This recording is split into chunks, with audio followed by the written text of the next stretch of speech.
Hi everyone, I'm Jacqueline Scott, and this is my case study for Module 11, AEP 858. So first, a report of exactly what happened needs to be identified. I'm Mr. Rhodes, and this is my first year as principal at Golden Oak High School. I am given the task of improving the instructional program because the student attendance is pretty poor. So school attendance, it's the lowest percentage of student attendance among all high schools in the district. We have approximately 85% of the student population has missed 10 or more days from the school year in first semester. And then historically, we've actually had the highest rate of attendance among high schools in the district. So there has been a change that we need to really look into and investigate. There are some key stakeholders that are not following school board policy, which is aligned with the state law. The athletic director is supporting absences of varsity players.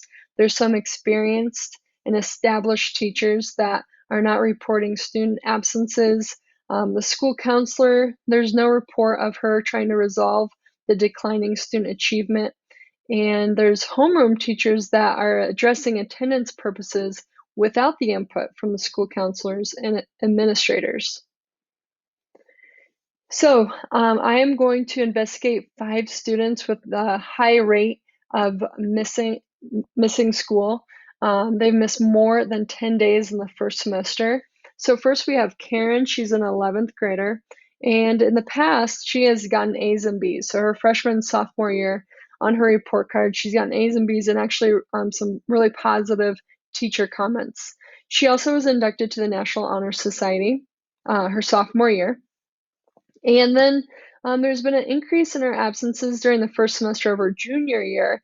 And randomly, she's missed Mondays and Fridays, and she also missed a midterm exam.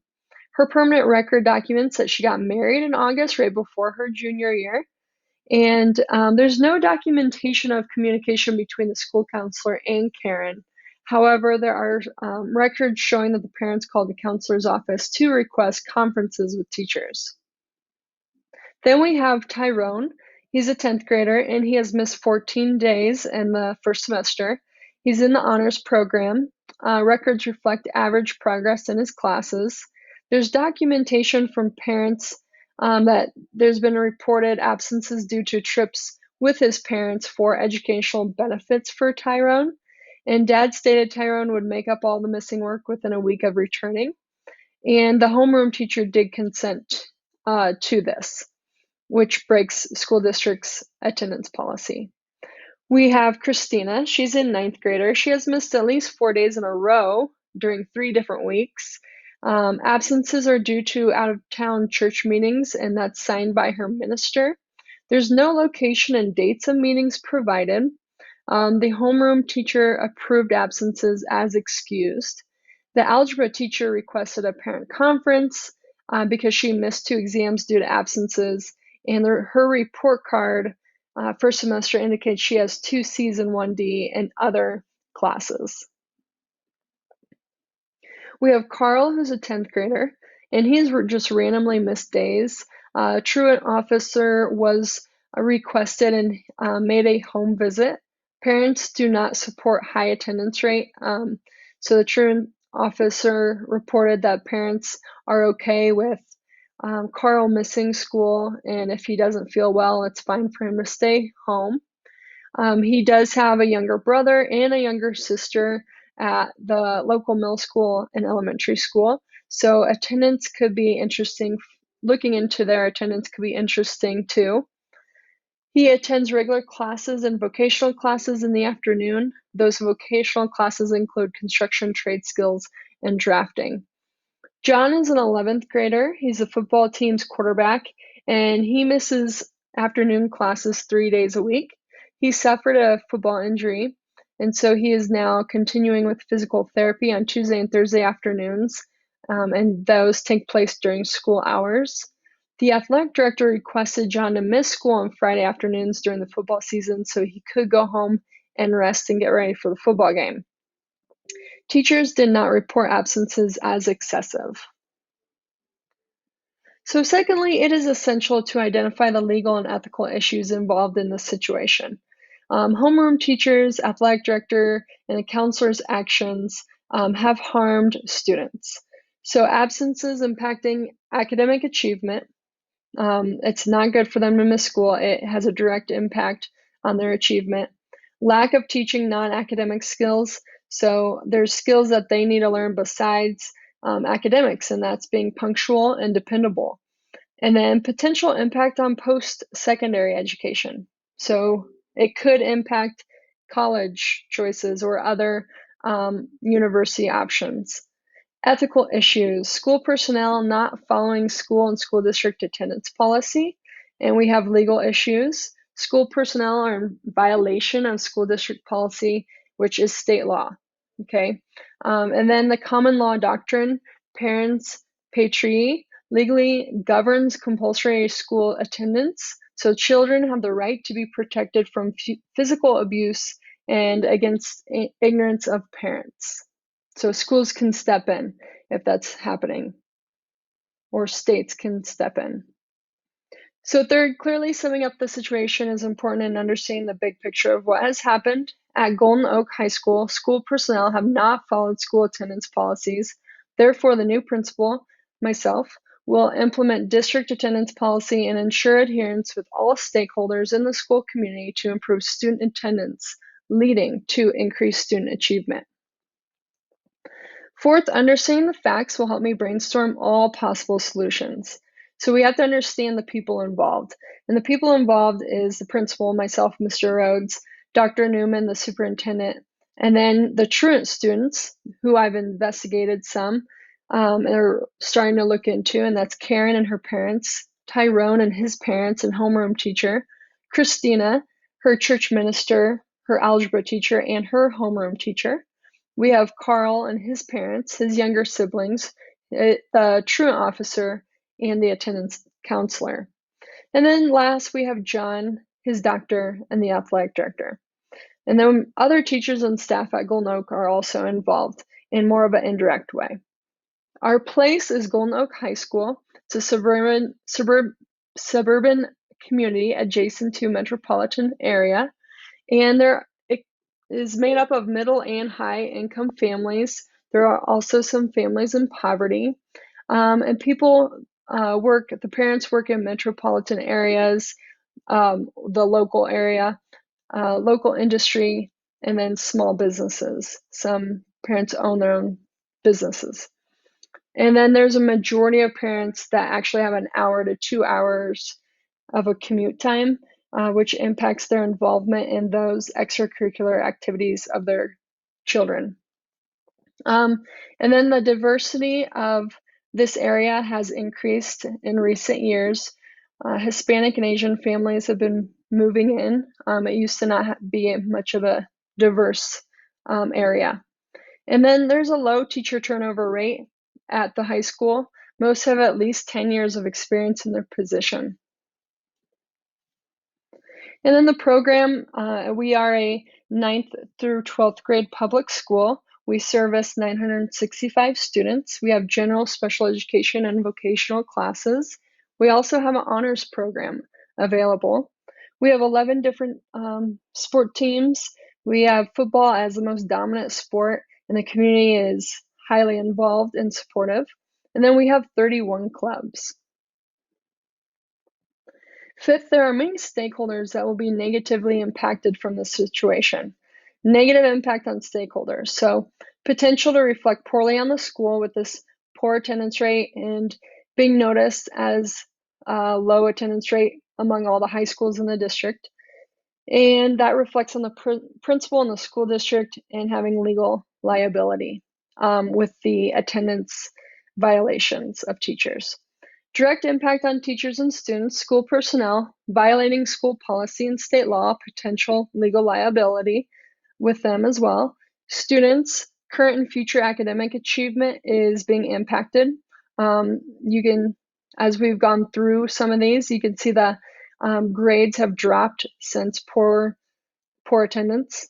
And then post-secondary educational options, it could have an impact on if getting into college or things like that. And then future employment opportunities, not learning those skills they need to be dependable and punctual at their employment.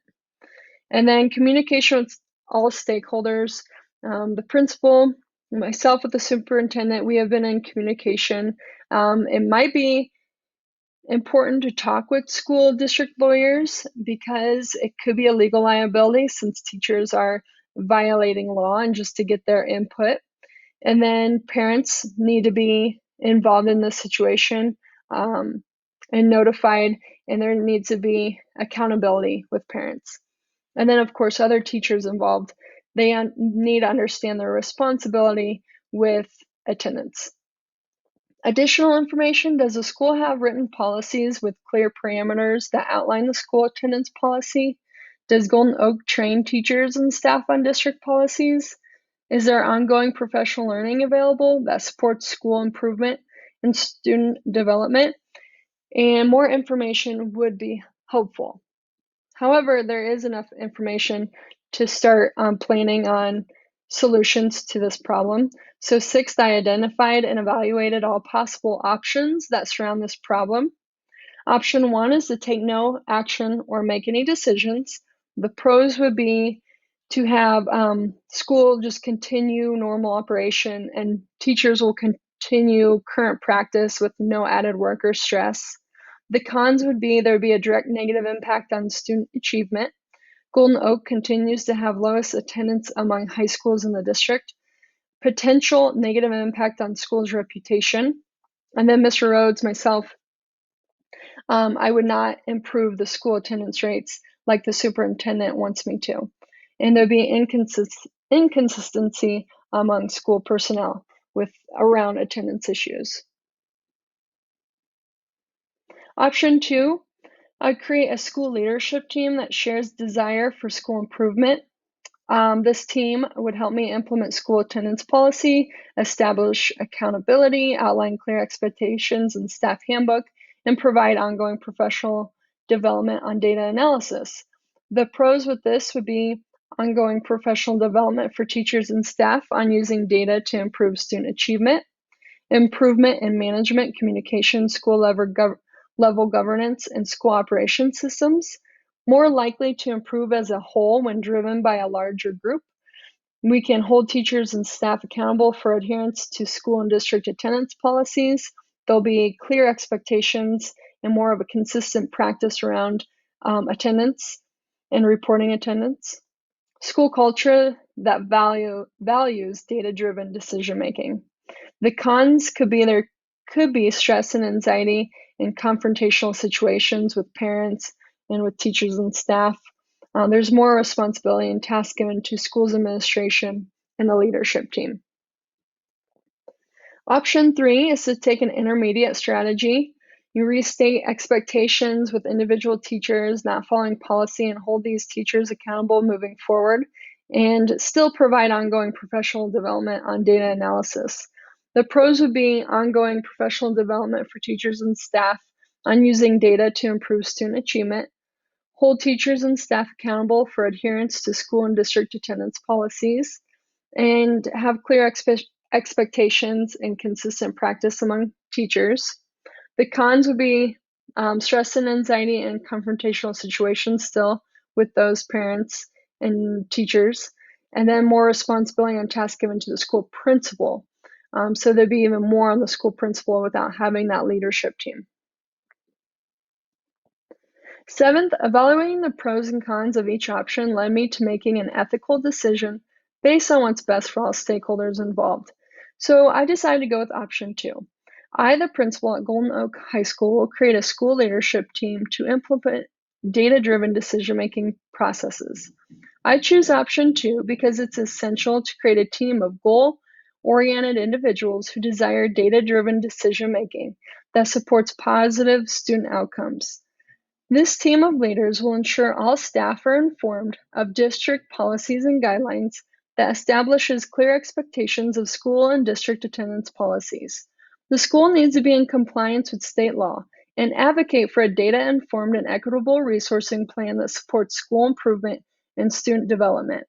As a team, we will provide ongoing professional development that builds teachers' capacity to use data to inform instructional decisions. This will include understanding the correlation between student attendance and high academic achievement. The school leadership team will work with the whole staff to use data ethically and equitably to develop a multi-year school resource plan aligned to the school's goals and priorities. I, as a principal, will evaluate resource needs and advocate for resources to support the needs of our students, teachers, and staff in the building. I will inform my boss, the superintendent of schools, of our school improvement plan to increase student attendance. This approach will be the most satisfying resolution for all stakeholders. It is evident that school personnel at Golden Oak High School had not received the proper ongoing professional development and data analysis to support school improvement. Implementing this approach will help me to hold teachers accountable moving forward and to have ongoing open conversations with teachers and staff about data-driven decision-making. Lastly, I determined an action plan in implementing my decision to ensure positive outcomes. So this is my action plan. First, I would form a school leadership team to examine individual attendance data to find common themes. Second, using the data analysis, we would identify our vision and purpose that aligns with our school's goals and priorities and develop an ongoing professional learning action plan to increase student attendance. Third, together, we would develop a presentation to present the data to teachers and staff with the vision and purpose identified and an outline of the professional learning action plan. Fourth, ongoing professional learning would be provided that trains teachers on data analysis and the use of data tools.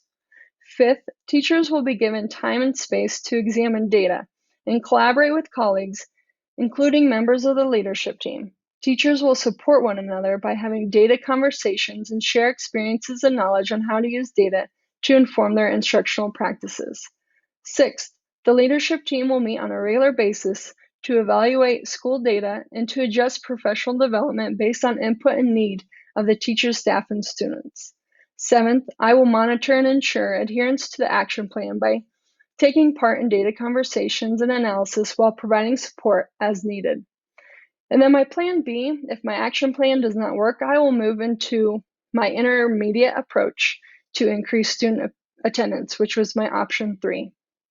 Thank you for listening and have a wonderful evening.